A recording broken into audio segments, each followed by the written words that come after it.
This is Saxophone Talk by Eastman, a show that features many of the prominent saxophonists in the musical scene with an opportunity to hear their stories, experiences, and challenges that occurred throughout their musical careers. I'm Roger Greenberg, saxophone specialist for Eastman. Today is a unique show. It was recorded in our large studio space with our special guest, Alex Hahn. Alex was the winner of Eastman's 2015 Perform with Mintzer International Jazz Saxophone Competition and is a current Eastman Artist. Alex is a 2014 graduate from the University of North Texas, where he played in the 7-time Grammy-nominated 1 O'Clock Lab Band.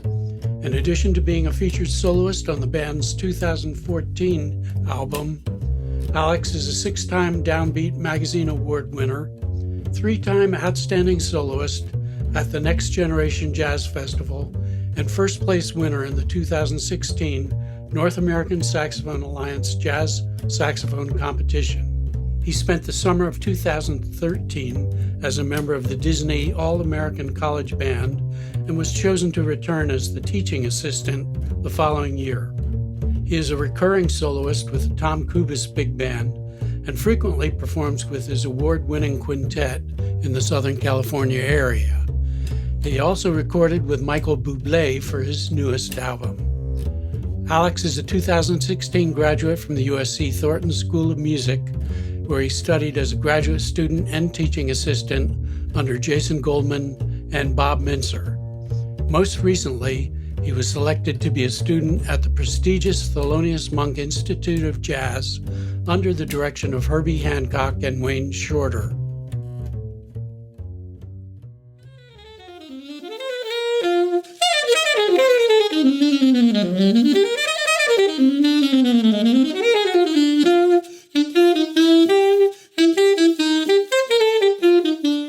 Getting to study with Bob Mintzer was an amazing experience. He's someone that I've looked up to my entire musical life, and getting to study with him one-on-one and getting to perform at ensembles with him and get to, pick his brain about big band voicings and about writing melodies and composing and balancing his time between composing and performing. And it was really an incredible experience just to get to be around him for 2 years at USC. You got to perform with Bob after winning Eastman's Perform with Mintzer competition. Tell us about that. Again, it was pretty surreal to be in Chicago performing with him because, right after I would take a solo, he would take a solo right after me. And for me to be soloing and for him to be, not 2 or 3 steps away, and especially for me, him being one of my idols, it was a surreal experience. You won an Eastman 52nd Street tenor saxophone as a result of that competition, and you're now playing an Eastman 52nd Street soprano and alto as well. Share some thoughts with our audience about these saxophones. So, like you mentioned, the Eastman 52nd Street tenor saxophone I won in the competition. I pretty much fell in love with it right away. I hadn't been much of a tenor player, but ever since then I've become a tenor player. I've all the chances I can get to play that horn is great. The sound of it I love.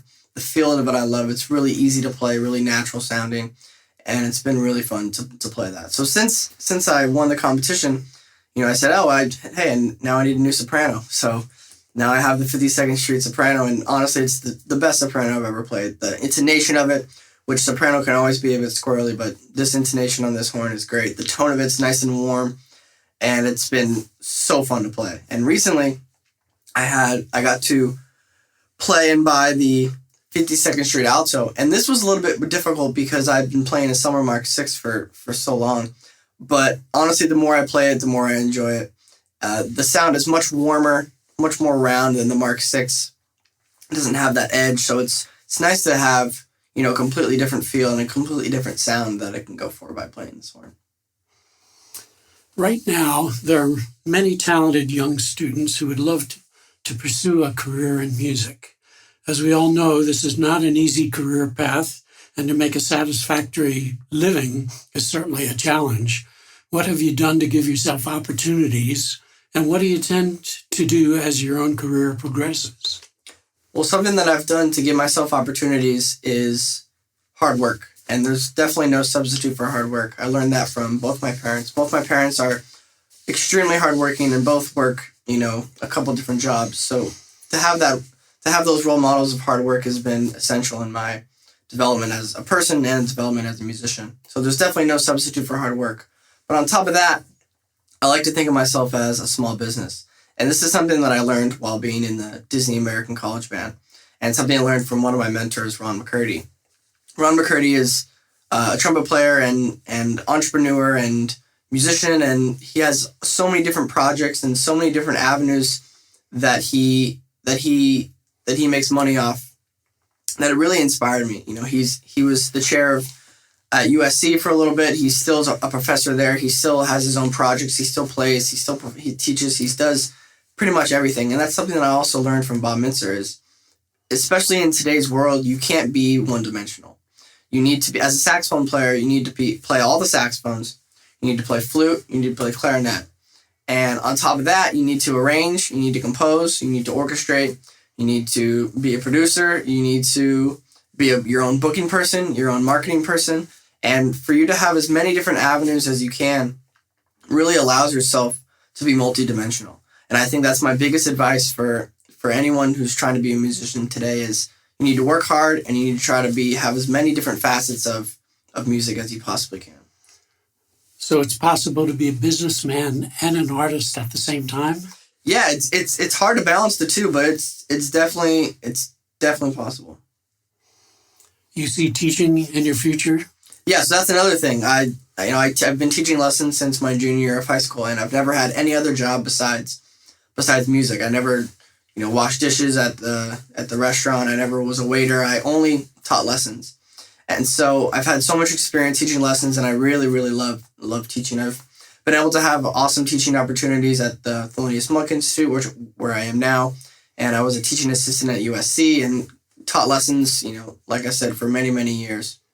I've also been a guest artist and a clinician and given master classes all over, the world. And, having that experience of teaching, it's something that I love to do, and definitely something that helps improve my playing, where I can explain a concept and then even I understand it better after hearing myself say it out loud.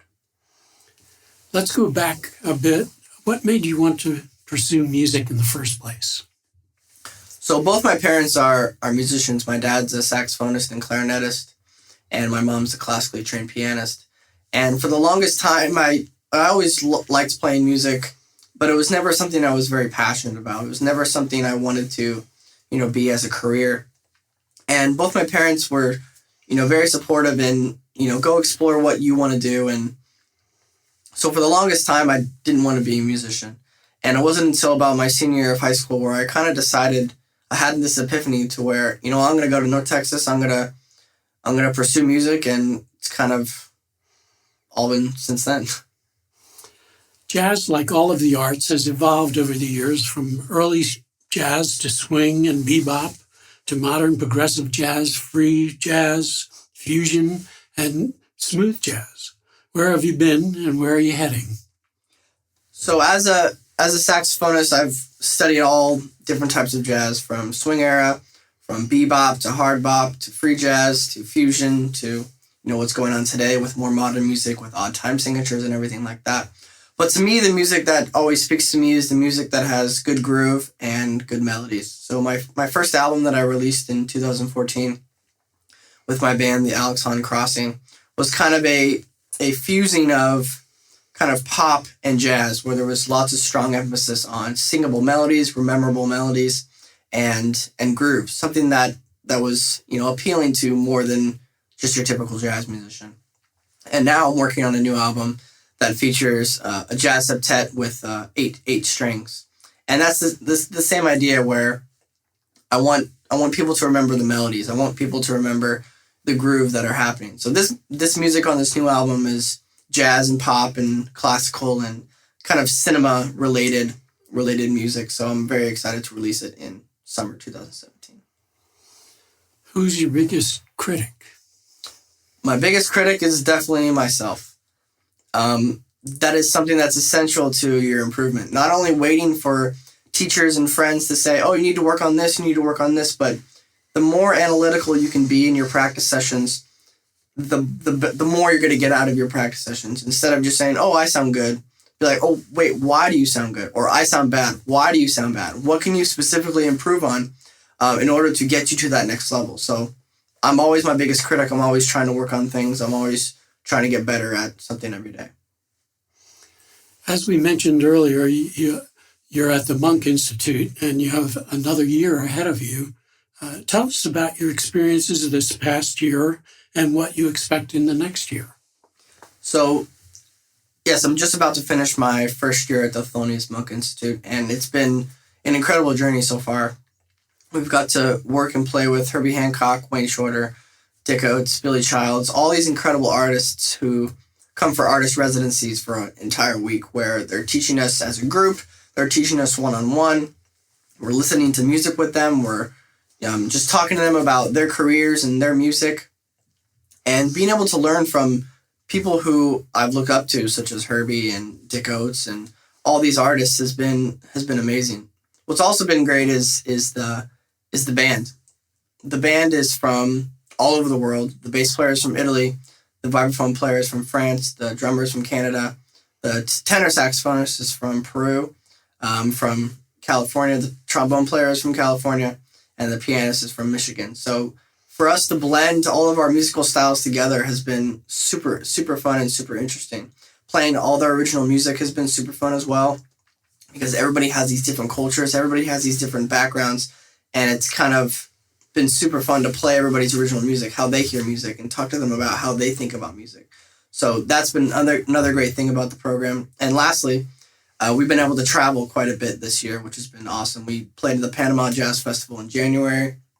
We played at the Sitka Jazz Festival in Alaska. We did this educational and performance tour in Phoenix, Arizona, where we worked with a bunch of different high school programs. And recently, we just got back from Havana, Cuba for International Jazz Day, where we got to teach at a bunch of high school conservatories and teach at a college and really mesh with all the different Cuban musicians there. And we also got to perform with Herbie Hancock and Esperanza Spalding. And just being there with all these incredible artists such as Herbie and Kenny Garrett and Antonio Hart and Esperanza and Richard Bona and Marcus Miller and all these different artists that were there is incredible. Especially when you're playing with these world-class musicians, you must get at least a little bit nervous. How do you approach that? What do you do to overcome any self-doubts? So for me, I get nervous right before I play usually. My brain works 1,000 miles per hour and I start to overthink. I need to do this, I need to listen to this, and there's so many things going around in my head that my nerves kind of get to me. But for me, once I start playing, once I start thinking about the music, or once I start not thinking about the music and just performing, is when the nerves kind of go away. And as far as self-doubt, I've been lucky to have so many mentors and so many family members and friends be super encouraging to me. And that has helped a lot. And something that's also helped is just trying to relax and trying to be organized and plan. That's something that's been super helpful to me as well, where, I'll make a list of everything I need to do and try to accomplish that list one thing at a time. And that kind of helps me with stress and trying to, accomplish everything I want to accomplish. What do you see as your future as a jazz musician? So as my future, I see myself doing as many music-related things as possible. I see myself being a teacher, both privately and at a college. I see myself performing my original music and touring with my own music in my own band. I see myself continuing to put out albums. I see myself continuing to arrange for big band, arrange for a small group, compose, orchestrate. I see myself producing albums and hopefully much, much more. Alex, thanks for being with us. Thank you, Roger, for having me.